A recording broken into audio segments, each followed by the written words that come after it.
പാലക്കാട് ഷാഫി പറമ്പിൽ വീണ്ടും വിജയിച്ചിരിക്കുന്നു. അതെ, ഷാഫി പറമ്പിൽ കോൺഗ്രസ്സിൽ യഥാർത്ഥത്തിൽ ഈ തലമുറ പുതിയ യുവതലമുറയിൽ ഏറ്റവും ക്രൗഡ്ഫുള്ളറായിട്ടുള്ള നേതാവാണ് ഷാഫി പറമ്പിൽ. തന്ത്രങ്ങൾ കൊണ്ടായാലും ജനത്തെ ആകർഷിക്കും. നമ്മൾ കണ്ടാണ് വടകരയൊക്കെ എന്തൊക്കെ പറഞ്ഞാലും കെ ശൈലജയെ പോലെ ഒരു സ്ഥാനാർത്ഥിക്കെതിരെ മത്സരിക്കുമ്പോൾ എന്തായാലും ആർക്കായാലും ഒരു ചങ്കിടിപ്പുണ്ടാകും. പക്ഷേ അതിനെയൊക്കെ തരണം ചെയ്ത് ബഹുഭൂരിപക്ഷത്തിൽ അവിടെ ഷാഫി പറമ്പിൽ വിജയിച്ചു കയറി. ഷാഫി പറമ്പിൽ പാലക്കാട് സ്വന്തം തട്ടകം രാഹുൽ മാങ്കൂട്ടത്തിന് കൈമാറി.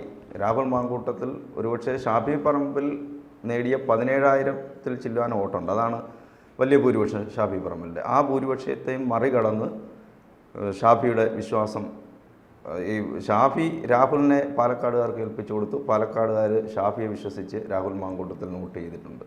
അപ്പോൾ ഷാഫി പറമ്പിലിനെ ഇനി കോൺഗ്രസ്സിൽ അദ്ദേഹത്തിൻ്റെ ഗ്രാഫ് ഉയർന്നുകൊണ്ടേയിരിക്കില്ലേ? ഷാഫി പറമ്പിൽ നമ്മൾ കോൺഗ്രസ് പാർട്ടിയിലെ നമുക്ക് നോക്കിക്കാണാൻ വളരെ രസമുള്ളതും അല്ലെങ്കിൽ നല്ല അംഗീകാരമുള്ളവരുമായിട്ടുള്ളൊരു നേതാവാണ്. എനിക്ക് വളരെ ഇഷ്ടപ്പെട്ടൊരു നേതാവാണ് ഷാഫി പറമ്പിൽ. കാരണം KSUവിൻ്റെ സംസ്ഥാന പ്രസിഡൻ്റായിരിക്കുമ്പോഴാണ് തോന്നുന്നു ആദ്യമായിട്ട് ഇദ്ദേഹം MLA ആവുന്നത്. അപ്പം മാധ്യമങ്ങളിൽ കൂടി KSU സംസ്ഥാന പ്രസിഡൻ്റായിട്ടിരിക്കുന്ന സമയത്ത് മാധ്യമങ്ങളിൽ കൂടിയാണല്ലോ നമ്മൾ രാഷ്ട്രീയക്കാരെ മിക്കവാറും പരിചയപ്പെടുന്നത്. മാധ്യമങ്ങളിൽ കൂടി അദ്ദേഹത്തിൻ്റെ ഒരു പെർഫോമൻസ് അല്ലെങ്കിൽ ഈ ആൾക്കാരായിട്ട് സംവദിക്കുന്നത് വളരെ മര്യാദയുള്ളൊരു പൊതുപ്രവർത്തകൻ, സംവദിക്കുമ്പോൾ ആൾക്കാർക്കെല്ലാം ഇഷ്ടപ്പെടുന്ന ഒരു പൊതുപ്രവർത്തകൻ, ആൾക്കാരെ വളരെ കൃത്യമായിട്ട് സ്വാധീനിക്കുന്ന ഒരു പൊതുപ്രവർത്തകൻ, കാര്യമായ വിവാദം ഉണ്ടാക്കുന്നില്ല. വളരെ കൃത്യമായിട്ട് നമ്മൾ കോൺഗ്രസ് പാർട്ടി എന്ന് പറയുന്ന പാർട്ടിക്കകത്ത് നമ്മൾ കേരളത്തിലെ കോൺഗ്രസും അല്ലെങ്കിൽ ദേശീയ തലത്തിലെ കോൺഗ്രസിനെ പണ്ട് നോക്കിക്കണ്ടിരുന്നതും ആൾക്കാരെ ആകർഷിച്ചിരുന്നതിനുമായിട്ട് ഏറ്റവും പ്രധാനപ്പെട്ട ഒരു കാര്യം ഇത് തന്നെയായിരുന്നു. കാരണം കോൺഗ്രസിൻ്റെ ചെറിയ നേതാക്കന്മാർ ഉൾപ്പെടെയുള്ളവരെ നമ്മൾ ഒരു വെള്ളയാണല്ലോ ഇവരുടെ വേഷം, കതറുമൊക്കെ ഇട്ട് ആൾക്കാരുടെ പണ്ടൊക്കെ എന്ന് പറഞ്ഞാൽ വളരെ പുറകോട്ട് പരിശോധിക്കുമ്പോൾ ഒരു കതറിട്ട ഒരാൾ ഒരു ഓഫീസിൽ ചെന്നാൽ ആ ഓഫീസിൽ ഒരു സീറ്റ് ഉണ്ടാവും. അല്ലെങ്കിൽ ആ പ്രദേശത്ത് ഒരു കതറിട്ട് നടക്കുന്ന ഒരാളുണ്ടെങ്കിൽ അയാൾ കോൺഗ്രസ്സുകാരനായിരിക്കും. അയാളടുത്ത് പറഞ്ഞാൽ ആ പ്രദേശത്തെ ഏത് വിഷയത്തിനകത്തും ഒരു തീരുമാനം ഉണ്ടാവും. അല്ലെങ്കിൽ ആ പ്രദേശത്തൊരു വിഷയമുണ്ടായാൽ അത് ഏറ്റവും ആദ്യം പൊതുവേ ഉള്ളതാണെങ്കിൽ അല്ലെങ്കിൽ വിഷയമുള്ളതാണെങ്കിൽ പറയുകയും അതിന് തീരുമാനം എടുക്കാൻ നിൽക്കുകയൊക്കെ ചെയ്യുന്ന കോൺഗ്രസ്സുകാരായിരിക്കും. അതിനകത്തു നിന്നൊക്കെ ഇപ്പോൾ വളരെ പുറകോട്ട് ഇപ്പോൾ കോൺഗ്രസ്സുകാരെ പൊതുമധ്യത്തിൽ കാണാനില്ലാത്തൊരു അവസ്ഥയിലും അല്ലെങ്കിൽ ഇത്തരം കാര്യങ്ങൾക്കകത്ത് ഇടപെടാനില്ലാത്തൊരു അവസ്ഥയിലും അല്ലെങ്കിൽ കതറിട്ടവർ ഒരു കാലഘട്ടത്തിൽ ഇവരെല്ലാം കൊള്ളക്കാരാണെന്നും അല്ലെങ്കിൽ പിടിച്ചുപറിക്കാരാണെന്നും എന്ന് വെച്ച് കഴിഞ്ഞാൽ അഴിമതിയുടെ ആളാണെന്നുള്ള രീതിയിലേക്കൊക്കെ പോയി, അല്ലെങ്കിൽ ഉപജീവന മാർഗത്തിന് വേണ്ടിയാണ് ഈ കതറെടുത്തിട്ടിരിക്കുന്നത് എന്നുള്ള രീതിയിലൊക്കെ പോയി. അപ്പോൾ അതിൽ നിന്നൊക്കെ വ്യത്യസ്തമായിട്ട് കോൺഗ്രസ്സിനകത്ത് ഈ നേതാക്കന്മാരെല്ലാം അതിർത്തി അല്ലെങ്കിൽ ഈ പറയുന്നത് പോലെ നേതാക്കന്മാർക്ക് അംഗീകാരമില്ലാത്ത ഒരു സമയം, അല്ലെങ്കിൽ പുതിയ നേതാക്കന്മാർ വരാത്ത ഒരു കാലഘട്ടം. കാരണം കോൺഗ്രസിനകത്ത് പഴയ കുറേ നേതാക്കന്മാർ നിൽക്കുന്നു. അതിനകത്ത് ഉമ്മൻചാണ്ടി ഉണ്ടാകുന്നു, അല്ലെങ്കിൽ നമ്മൾ ഈ പറയപ്പെടുന്ന ആൾക്കാർക്ക് അറിയാം ഇദ്ദേഹത്തിൻ്റെ കാലഘട്ടത്തിൽ ഉമ്മൻചാണ്ടിയാണ് ഏറ്റവും പ്രോജക്റ്റായി നിൽക്കുന്നത്. ബാക്കി അതിനെതിരെ നിൽക്കുന്ന രമേശ് ചെന്നിത്തലയും അല്ലെങ്കിൽ VD സതീശനോ KM മുരളീധരനോ ഇവർക്കൊക്കെ ഈ പറയുന്ന പോലെ പൊതുജനത്തിന് മൊത്തത്തിലുള്ള അംഗീകാരം ജനകീയതയില്ല. പക്ഷേ ഉമ്മൻചാണ്ടിക്കുണ്ട്. ഉമ്മൻചാണ്ടിക്ക് എല്ലാ രാഷ്ട്രീയ പാർട്ടികളിൽ നിന്നും അദ്ദേഹത്തിന് അംഗീകാരം ഉണ്ടായിരുന്നു.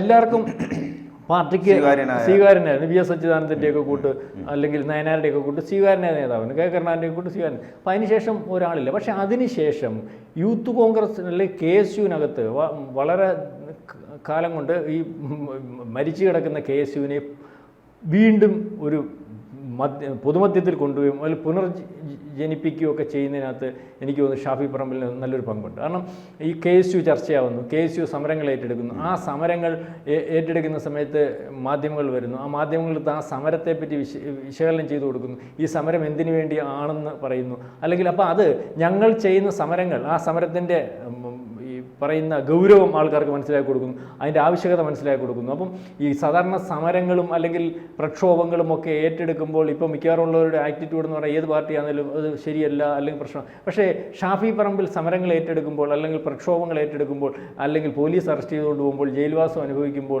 ഒക്കെ ഷാഫി പറമ്പിലും മാധ്യമങ്ങളോടുള്ള പ്രതികരണം, ജനങ്ങളോട് ആ കാര്യത്തെപ്പറ്റിയുള്ള ഒരു വിശദീകരണം, ഇതെല്ലാം ജനങ്ങൾക്ക് ഇഷ്ടപ്പെടുന്ന രീതിയിലേക്കായിരുന്നു. അപ്പോൾ ജനങ്ങൾക്ക് തോന്നുമായിരുന്നു ഇതൊക്കെ ആവശ്യമായ കാര്യമാണ്, അതിനുവേണ്ടി പണിയെടുക്കുന്ന ചെറുപ്പക്കാരനാണ്, അതിനുവേണ്ടി പണിയെടുപ്പിക്കാൻ ചെറുപ്പക്കാരെ കൂട്ടുന്ന ഒരാളാണെന്നൊക്കെ തോന്നുന്ന ഒരു അവസ്ഥ. 2011 അദ്ദേഹം പാലക്കാട് ഈ പറയുമ്പം നമ്മളിപ്പം ഈ മാധ്യമങ്ങൾ പറയുന്നത് പോലെ ഈ BJPയുടെ തട്ടകവും അല്ലെങ്കിൽ ഒന്നുമല്ല, BJPക്ക് അവിടെ സ്വാധീനം ഉണ്ടാവുന്നതെന്ന് പറഞ്ഞാൽ ഏതാണ്ട് 2016 ശോഭാ സുരേന്ദ്രൻ വരുന്നത് വരെ, അതുവരെ കോൺഗ്രസും ഈ പറയുന്ന LDF, അതിന് മുമ്പ് കോൺഗ്രസ് അവിടെ LDF പലവട്ടം ജയിച്ചിട്ടുണ്ട്. അപ്പോൾ 2011 ഇദ്ദേഹം അവിടെ MLA ആവുന്ന സമയത്ത് ആ MLA ആയതിനു ശേഷം ആ പ്രദേശത്ത്, പാലക്കാട് എന്ന് പറയുന്ന പ്രദേശത്തെ ഒരു കൃത്യമായ നല്ല MLA ആവുകയും അല്ലെങ്കിൽ പൊതുപ്രവർത്തനാവുകയും ഒക്കെ ചെയ്തിട്ടുണ്ട്. ഈ പാലക്കാട് നിന്നിട്ട് അദ്ദേഹം തന്നെ KSUവിൻ്റെ സംസ്ഥാന പ്രസിഡന്റ് ആവുന്നു. അതിനുശേഷം ഈ MLA ആയിരുന്ന സമയത്ത് തന്നെയാണ് വീണ്ടും അദ്ദേഹം യൂത്ത് കോൺഗ്രസ് സംസ്ഥാന പ്രസിഡന്റ് ആവുന്നത്. അപ്പോൾ ഈ സമയത്ത് ഏതാണ്ട് 2011 MLA ആവുന്നത്, KSU സംസ്ഥാന പ്രസിഡന്റ്. അതിനുശേഷം 2014 ശോഭാ സുരേന്ദ്രനൊക്കെ മത്സരിക്കുന്ന സമയത്ത് ഇദ്ദേഹം അവിടെ MLA ആവും. അപ്പം ഈ ഓരോ പ്രാവശ്യവും അദ്ദേഹത്തിൻ്റെ ഭൂരിപക്ഷം കൂടിക്കൊണ്ടാണ്. ആദ്യത്തെ പ്രാവശ്യം എനിക്ക് ഒന്ന് 7000 വോട്ട് ജയിക്കുന്നു, രണ്ടാമത്തെ പ്രാവശ്യം അദ്ദേഹം 10000 വോട്ടിനാണ് ജയിക്കുന്നത്.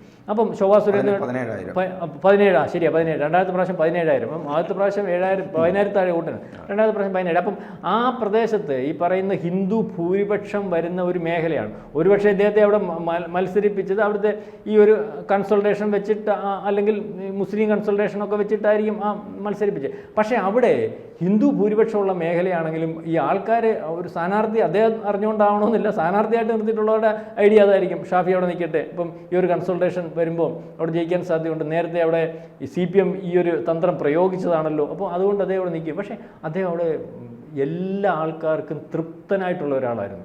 ഷാഫി പറമ്പിൽ എന്ന് പറയുന്ന ഒരു നേതാവിനകത്ത് നമ്മൾക്ക് കാണാൻ പറ്റുന്ന ഒരു കാര്യം, കോൺഗ്രസിനകത്ത് നേതാവിനകത്ത് അദ്ദേഹം ഷാഫി പറമ്പിൽ നിന്ന് പേരുകൊണ്ട് മാത്രമാണ്.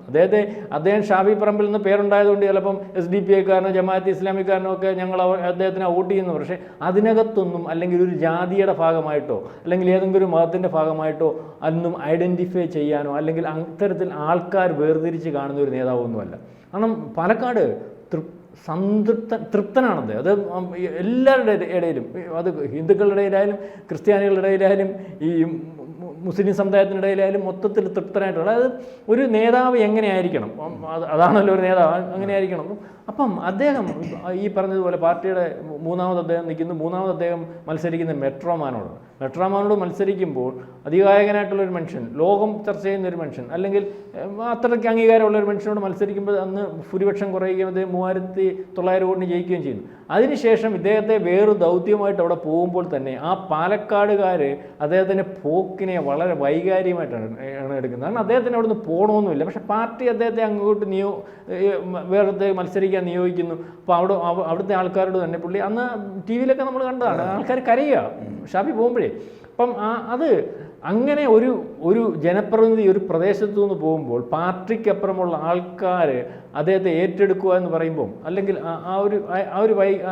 അതൊരു വല്ലാത്തൊരു, അങ്ങനത്തെ നേതാക്കന്മാർ ഇന്ന് ഉണ്ടാകുന്നില്ല, അതുകൊണ്ടാണ് ചർച്ച ചെയ്യേണ്ടി വരുന്നത്. അപ്പോൾ അദ്ദേഹം അവിടെ നിന്ന് പോകുന്നു. രണ്ടാമത് നമ്മളിപ്പോൾ പറയാൻ പോകുന്നത്, അദ്ദേഹം അവിടെ പോയി മറ്റൊരു MP ആയിട്ട് നിൽക്കുന്നു. ഇവിടെ വീണ്ടും ആ കെയർ ഓഫിൽ ഉപതെരഞ്ഞെടുപ്പ് വരുമ്പോൾ പാലക്കാട്ട് എനിക്ക് സമമായിട്ട് അല്ലെങ്കിൽ എൻ്റെ മാറ്റത്തിനകത്ത് വീണ്ടും ഒരു ജനപ്രതിനിധി വരുമ്പോൾ ആ ജനപ്രതിനിധിക്ക് ഒരു കുറവും സംഭവിക്കരുതെന്ന് കണ്ട് അദ്ദേഹത്തിൻ്റെ താല്പര്യത്തിനനുസരിച്ചാണ് രാഹുൽ മാങ്കൂട്ടത്തെ അവിടെ മത്സരിപ്പിക്കുന്നത്. രാഹുൽ മാങ്കൂട്ടത്തെ മത്സരിപ്പിക്കുമ്പോൾ ഒത്തിരി വിവാദങ്ങളുണ്ട്. ഏറ്റവും അവസാനം ഇന്നലെ റിസൾട്ട് വരുന്നിടം വരെ വിവാദത്തിൻ്റെ കോട്ടയാണ്. കാരണം അദ്ദേഹം അവിടുത്തുകാരനല്ല, അദ്ദേഹത്തിന് സാധിക്കുമോ, അല്ലെങ്കിൽ ആവശ്യമുണ്ടായിരുന്നോ, ഇവിടെ ജയിക്കുമോ, അല്ലെങ്കിൽ ഇങ്ങനെ ഓരോ വിവാദം. പക്ഷേ ഓരോ വിവാദങ്ങൾ വരുമ്പോഴും ഇതൊന്നും പ്രശ്നമല്ല, ഇവിടെ ഷാഫി പറമ്പിൽ എന്നെക്കാട്ടിൽ ഭൂരിപക്ഷത്തിൽ ജയിക്കും, അല്ലെങ്കിൽ ഇവിടുത്തെ ആൾക്കാർ ജയിപ്പിക്കും, എനിക്ക് ഇവിടുത്തെ ആൾക്കാരെ അത്ര വിശ്വാസമാണ്, ഞാൻ അവരുടെ അങ്ങനെ സംവദിച്ചാൽ അത് കാണിക്കും, അല്ലെങ്കിൽ അവരുടെ വികാരം എനിക്കറിയാമെന്ന് പറഞ്ഞ് ഉറക്കെ പറഞ്ഞുകൊണ്ട് ആ സ്ഥാനാർത്ഥിയെ കൊണ്ട് ആദ്യം തൊട്ട് അവസാനം വരെ പോവുകയും ഓരോ പ്രദേശത്തും ആ സ്ഥാനാർത്ഥിയും കൊണ്ട് ഇറങ്ങുമ്പോഴും ഓരോ വിഷയങ്ങൾ വരുമ്പോൾ ആ വിഷയത്തിന് മറുപടി പറയുമ്പോഴും ഓരോ വിഷയങ്ങൾ വരുമ്പോൾ ആ വിഷയങ്ങൾ ഏറ്റെടുക്കുന്നതും ഒക്കെ കാണുമ്പോൾ വളരെ വലിയൊരു പൊതുപ്രവർത്തനമായിട്ടാണ് നമുക്കവിടെ കാണാൻ സാധിക്കുന്നത്. ഇത് BJPയെ കണ്ടുപിടിക്കേണ്ട കാര്യമാണ്. കാരണം ട്രോളി ബാഗിൻ്റെ വിഷയം വന്നു. ട്രോളി ബാഗിൻ്റെ വിഷയം വന്നപ്പോൾ അദ്ദേഹം, ഞാൻ TV-ക്കകത്തോടെ കണ്ട ഈ ട്രോളി ബാഗിൻ്റെ വിഷയം ഈ സ്ഥാനാർത്ഥിയുടെ പരിഗണനത്തിന് സമയത്ത് അദ്ദേഹം ചോദിക്കുമ്പോൾ ആ ചടുലമായ ആ മറുപടിക്കകത്തുനിന്നും ആ ട്രോളി ബാഗ് എന്ന് പറയുന്ന വിഷയം, അല്ലെങ്കിൽ പണം കൊണ്ടുവന്നു, കള്ളപ്പണം കൊണ്ടുവന്നു പറയുന്ന വിഷയത്തിനകത്ത് അദ്ദേഹം കൊടുക്കുന്ന മറുപടിയിൽ കൂടെ ആ വിഷയമേ ഇല്ലാതാവുകയാണ്. അത്രയ്ക്ക് ദൃഢമായ മറുപടി. അല്ലെങ്കിൽ ആ ട്രോളി ബാഗ് വന്നത്, അല്ലെങ്കിൽ ഇതിൻ്റെ കാരണങ്ങൾ നിങ്ങൾ പരിശോധിക്കുമോ, അല്ലെങ്കിൽ ഇതിങ്ങനെ വന്നാൽ അങ്ങനെ ആണോ, ഇത് മാനിപ്പുലേറ്റഡ് അല്ലേ എന്നുള്ള രീതിയിൽ. അപ്പം ജനങ്ങൾക്ക് ആ പറച്ചിലിനകത്തുനിന്ന് ഒരു പക്ഷേ അയാളുടെ ശൈലിയുടെ പ്രത്യേകതയായിരിക്കും. ഒരുപക്ഷെ ആ ശൈലിയുടെ പ്രത്യേകത കൊണ്ട് മാത്രമല്ല, ആ ശൈലിയിൽ കൂടി തന്നെ ആൾക്കാർക്ക് ആ ശൈലിയിലുള്ള ആളാണ് ഷാഫി പറമ്പിൽ നിന്ന് അവിടുത്തെ ജനങ്ങൾക്ക് ബോധ്യമുള്ളത് കൊണ്ടായിരിക്കും ഷാഫി പറഞ്ഞാൽ ജനങ്ങൾ ഏറ്റെടുക്കുകയും ഷാഫി പറയുന്നത് ശരിയാണെന്ന് ജനങ്ങൾ കേൾക്കുകയൊക്കെ ചെയ്യുന്നു. അപ്പം മാങ്കൂട്ടത്തിനെ ഏറ്റെടുക്കുമ്പോൾ നമ്മൾ മനസ്സിലാക്കേണ്ട ഒരു ഷാഫി പറഞ്ഞിട്ടുള്ള കാര്യങ്ങളെല്ലാം അതുപോലെ നടന്നിട്ടുണ്ട്. ഒരു രാഷ്ട്രീയക്കാരൻ്റെ ഏറ്റവും വലിയ വിജയം അതാണ്. ഷാഫി അവിടെ കൊണ്ടു നിർത്തിയപ്പം ഷാഫി പറയുന്ന ഒരു കാര്യം അതാണ്, മാങ്കൂട്ടത്തിനെ ഞാൻ എന്നെക്കാട്ടി ഭൂരിപക്ഷത്തിൽ ജയിപ്പിക്കും. നമ്മൾ അന്നേരം വിചാരിക്കുന്ന ഒരു കാര്യം എന്തോ ചോണേ, മാങ്കൂട്ടത്തിന് അത് ആ സ്ഥാനാർത്ഥിയെ ജയിപ്പിക്കാൻ വേണ്ടി പറയുന്നത്, അല്ലെങ്കിൽ അത് പക്ഷേ മാങ്കൂട്ടത്തിന് എന്നെക്കാട്ടി കൂടുതൽ ജയിപ്പിച്ചു. ഏത് ആയുധം പുള്ളിയുടെ കൈ കൊടുത്താലും മോദിയുടെ കൂട്ടാണ്. ഏത് ആയുധം കൊടുത്താലും ആ ആയുധം അദ്ദേഹത്തിനെതിരെ എടുക്കുന്ന ആയുധം അദ്ദേഹം എടുക്കുന്നതിന് വേണ്ടി പ്രയോഗിക്കും. അല്ലെങ്കിൽ ആയുധം പുള്ളിക്ക് ഒരു ആഭരണമാവുന്ന രീതിയിലേക്കാണ് പുള്ളിയുടെ രാഷ്ട്രീയ പ്രവർത്തനം. ഇപ്പോൾ തന്നെ അദ്ദേഹം എം പി ആയിട്ട് മത്സരിക്കാൻ പോയപ്പോൾ ഏറ്റവും വലിയൊരു വിവാദമാണ് അവിടെ കൊണ്ട് ഇട്ടത്. കാഫിർ വിവാദം നമ്മൾ ഉൾപ്പെടെ ഉള്ളവർ ചർച്ച ചെയ്തതെന്ന് പറഞ്ഞാൽ, കാഫിർ വിഭാഗം ഈ വിചാരിച്ചതെന്ന് പറഞ്ഞാൽ അന്ന് നമുക്ക് അതിനെപ്പറ്റി സംസാരിക്കേണ്ടി വന്ന ഷാഫി ഓപ്പറേറ്റ് ചെയ്താണെന്നാണ് വിചാരിക്കുന്നത്. ഷാഫി അന്നേരം അപ്പോൾ ഷാഫി ഓപ്പറേറ്റ് ചെയ്താണെങ്കിൽ പോലും ഷാഫിയെ സമ്മതിക്കത്തില്ല, അങ്ങനെ സമ്മതിക്കാൻ പറ്റത്തില്ല. അപ്പോൾ ഷാഫി അന്നേരം തൊട്ട് അവിടെ ആൾക്കാരോട് പറയുന്നു, ഞാനല്ല ഓപ്പറേറ്റ് ചെയ്ത്, നാളെ കാലത്തെ ഞാൻ തെളിയിക്കും, അല്ലെങ്കിൽ ഞാനല്ല ഇതിൻ്റെ പുറകിൽ. അങ്ങനെ പറഞ്ഞിട്ട് ആ വിവാദം, അല്ലെങ്കിൽ ഷാഫിയെ ആ വിവാദം എങ്ങനെ തെരഞ്ഞെടുപ്പിൽ ഉപയോഗിക്കണം എന്ന് വിചാരിച്ചാണ് ഇത് കൊണ്ടുവന്നവരുടെ ഉദ്ദേശം. പക്ഷേ അത് നേരെ തിരിച്ച് ഷാഫിക്കെതിരെ എടുത്ത ആയുധം ഷാഫി എടുത്ത് ആഭരണമാക്കുകയും ചെയ്തു.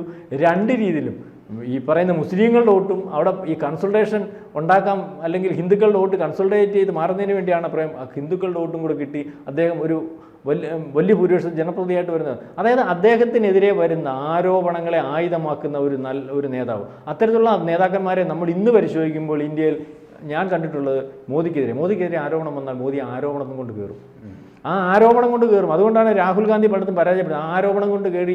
ആരോപണം കൊണ്ട് വന്ന ആ രാഹുൽ ഗാന്ധിക്കെതിരെ ഒരു അവസാനം. ഇപ്പം തന്നെ ഏറ്റവും അവസാനം വന്ന ആരോപണം അദാനിക്കെതിരെ വന്ന ആരോപണം. അദാനിക്കെതിരെ വന്ന ആരോപണം നേരെ തിരിച്ചെന്ന് പറഞ്ഞാൽ പുള്ളി ആരോപണം പറയുന്നുണ്ട്, അദാനി കുറ്റക്കാരനല്ലയോ നമുക്ക് നാളെ കാലത്തെ അന്വേഷിച്ച് തീരുമാനിക്കേണ്ട കാര്യം. പക്ഷേ ആ കുറ്റക്കാരൻ എന്ന് പറഞ്ഞാൽ അദ്ദേഹത്തിൻ്റെ കയ്യിൽ നിന്ന് പൈസ മേടിച്ചിട്ടുള്ളവരാ. ഇദ്ദേഹം പറയുന്നത് ഇദ്ദേഹത്തിൻ്റെ കൂടെ നിൽക്കുന്ന ആൾ, അതിനാരാ കുറ്റക്കാരൻ? അപ്പോൾ ഞാനീ പറയും ഇതുപോലെ അതിന് മുമ്പുള്ള പല അഴിമതികൾ, ഹെലികോപ്റ്റർ അഴിമതികൾ, മറ്റ് അഴിമതികളും ഒക്കെ കൊണ്ടുവരുമ്പം അത് ഏറ്റെടുക്കുകയാണ്. രണ്ടാമത്തെ പ്രാവശ്യം ലോക്സഭാ തെരഞ്ഞെടുപ്പ് വന്ന് ചൗക്കീദാർ ചോർഗെ എന്ന് പറഞ്ഞ സാധനം പുള്ളി അതങ്ങ് ഏറ്റെടുത്തു. ചൗക്കീദാർ ചോർഗെ എന്നുള്ള മുദ്രാവാക്യത്തിനെതിരെ ഞാൻ ചൗക്കീദാറാണെന്ന് പറഞ്ഞിട്ട് ആ സാധനം ഏറ്റെടുക്കുന്നില്ല. അപ്പോൾ ഇതുപോലത്തെ ഉള്ളൊരു നേതാവാണ്. ഞാൻ പറയുന്നത് ഈ KSU പ്രസിഡൻ്റായിട്ടും യൂത്ത് കോൺഗ്രസ് പ്രസിഡൻ്റായിട്ടും ഇരിക്കുന്ന സമയത്താണ് അതുവരെ ഇല്ലാതിരുന്ന KSUവിനെ യൂത്ത് കോൺഗ്രസിനെയൊക്കെ, കാരണം ഇടക്കാലം കൊണ്ട് കോൺഗ്രസിൻ്റെ ഒരു അല്ലെങ്കിൽ പുറകോട്ട് പോക്കലും, അല്ലെങ്കിൽ ഈ യുവജന സംഘടനകളുടെ ഒക്കെ പുറകോട്ട് പോക്കലും ഒക്കെ നമ്മൾ കണ്ടിട്ടുള്ളതിനകത്ത് വീണ്ടും ഒരു പുനർജന്മം. അത് വിഷ്ണുനാഥിൻ്റെ യൂത്ത് കോൺഗ്രസ് സംസ്ഥാന പ്രസിഡന്റ് ആയപ്പോൾ, അല്ലെങ്കിൽ KSU പ്രസിഡന്റ് ആയപ്പം ചെറുതായിട്ടൊന്ന് വന്നെങ്കിലും ഷാഫി ഏറ്റെടുത്തതിന് ശേഷമാണ് അതിൻ്റെ അകത്ത് ശരിക്കും ശ്രദ്ധിച്ചില്ലേ, അതിന് ശേഷം ഇപ്പം രാഹുൽ വരുന്നു. അപ്പം യൂത്ത് കോൺഗ്രസ് ഉണ്ട്, അല്ലെങ്കിൽ KSU ഉണ്ട് എന്നുള്ള രീതിയിൽ, അല്ലെങ്കിൽ ആൾക്കാരെ യോജിപ്പിച്ച് കൊണ്ടുവരുന്നതിനും, അല്ലെങ്കിൽ പ്രവർത്തകർക്കിടയിൽ ഈ നേതാവിൻ്റെ കൂടെ നിന്നാൽ കൊള്ളാം, അല്ലെങ്കിൽ ഈ നേതാവിൻ്റെ കൂടെ നിന്നാൽ നമ്മൾക്ക് കാര്യങ്ങളുള്ള, അല്ലെങ്കിൽ സുതാര്യമായ നേതാവാണെന്നൊക്കെ കണ്ട് ഈ ഏറ്റെടുത്ത് കൊണ്ടുവരും. ഞാനീ പറഞ്ഞു വന്നത്, ഷാഫി എന്ന് പറയുന്ന നേതാവ് നാളെ കോൺഗ്രസ് ഒരു മുതൽക്കൂട്ടാണ്. ഷാഫി എന്ന് പറയുന്ന നേതാവിനെ പാലക്കാട്ടെ BJP, കാരണം BJP എന്ന് പറയുന്നത് ഷാഫി ആദ്യം മത്സരിക്കുമ്പോൾ മൂന്നാം സ്ഥാനത്ത് നിൽക്കുന്ന BJP അവിടെ ഒരു ജയിക്കുന്ന അവസ്ഥയിലേക്ക്, അല്ലെങ്കിൽ ഈ കേരളത്തിലെ ഏറ്റവും ജയിക്കാൻ സാധ്യതയുള്ള മണ്ഡലമായിട്ട് കൊണ്ടുവന്നിട്ട് ഇപ്പം രാഹുൽ മാങ്കൂട്ടത്തിൽ വന്ന് മത്സരിച്ചപ്പോൾ അത് അവിടുത്തെ BJP തകർന്നടിയുന്ന രീതിയിലേക്ക്, അല്ലെങ്കിൽ BJP തകർന്നടിയുന്നതല്ല, BJPയുടെ ആ ജയസാധ്യതയ്ക്ക് വളരെ കൂടുതൽ മങ്ങലേൽപ്പിക്കുകയും അല്ലെങ്കിൽ പേരുദോഷം ഉണ്ടാക്കുകയൊക്കെ ചെയ്യുന്ന രീതിയിലേക്ക് മാറി. ഇത് പഠിക്കേണ്ടത് അവിടുത്തെ പാലക്കാട്ടെ BJP പഠിക്കേണ്ടതെന്ന് പറഞ്ഞാൽ ഷാഫി എന്ന് പറയുന്ന പൊതുപ്രവർത്തകൻ അവിടെ ഇറങ്ങിയതിന് ശേഷം അവിടുത്തെ ജനങ്ങളിടയിൽ ഉണ്ടാക്കിയ ഒരു സ്വാധീനം, ഷാഫി അവിടുന്ന് മാറി നിന്നെങ്കിൽ പോലും ഷാഫി തിരിച്ചു വരുമ്പോൾ ആ ജനങ്ങൾ അദ്ദേഹത്തിന് കൊടുക്കുന്ന അംഗീകാരം, അല്ലെങ്കിൽ ആ ജനങ്ങൾ അദ്ദേഹം പറയുന്നത് കേൾക്കാൻ തയ്യാറാവുന്ന ഒരു രാഷ്ട്രീയക്കാരൻ, അത്തരത്തിലുള്ളൊരു രാഷ്ട്രീയക്കാരനാവാൻ ശ്രമിക്കുന്നതാണെന്നല്ലോ. അതുപോലെ തന്നെ ലോക്സഭയിൽ അദ്ദേഹത്തിൻ്റെ ഒരു പ്രസംഗം വൈറലായി പോയത് നമ്മുടെ ഈ നേഴ്സുമാർക്ക് വേണ്ടി ഫ്ലൈറ്റ് ടിക്കറ്റിൻ്റെ ചാർജ് വർധനവുമായിട്ട് ബന്ധപ്പെട്ടു എന്തോ ഉഗ്രൻ പ്രസംഗമായിരുന്നു. അല്ലെങ്കിൽ നമ്മൾ ഇവിടുത്തെയുള്ള ലോക്സഭാ എംപിമാരുടെയൊക്കെ പ്രശ്നം എന്ന് പറഞ്ഞാൽ ഭാഷാ പ്രശ്നം തന്നെയാണല്ലോ. അവിടെ ചെന്ന് പ്രസംഗിക്കുന്നതൊക്കെ ഇവിടെ പല ട്രോളുകളും ഒക്കെ ആയിട്ട് വരുമ്പോൾ ഷാഫി പറമ്പിലിൻ്റെ പ്രസംഗം എന്ന് പറയുമ്പോൾ ആദ്യത്തെ കന്നി പ്രസംഗം തന്നെ ഇന്ത്യയിലുടനീളമുള്ള നേതാക്കന്മാർ ശ്രദ്ധിക്കുകയും അല്ലെങ്കിൽ കേരളത്തിലുടനീളം ചർച്ചയാകുകയൊക്കെ ചെയ്ത ഒരു പ്രസംഗമാണ്.